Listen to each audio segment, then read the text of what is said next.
Sayang at hindi na ilantad ang report ko noon.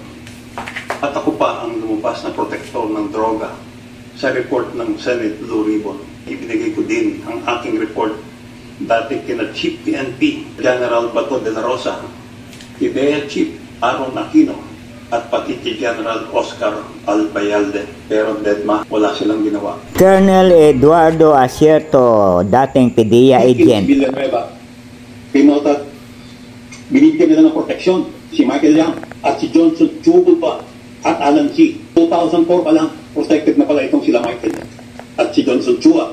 Hindi malayo nakilala rin ni Presidente Duterte at Bongo itong si Johnson Chua at si Alan C. At ngayong 2016 at hanggang ngayon, ang partner ngayon ni Michael Yang ay si Alan Lim o si Lim Wenxiong na involved doon sa drug bust sa Cavite. At ngayon, lumalabas na involved sa droga, sa pogo, para mali. Ito yung mga tao, pinotektahan nila. Therefore, Rodrigo Roa Duterte, Bongo, Bato de la Rosa are protecting and are integral to the security of the illegal drug network operating in the country. They allow the entry of large volume of illegal drugs through our ports and supported the syndicates by defending them, targeting those that goes against them and play them through justice.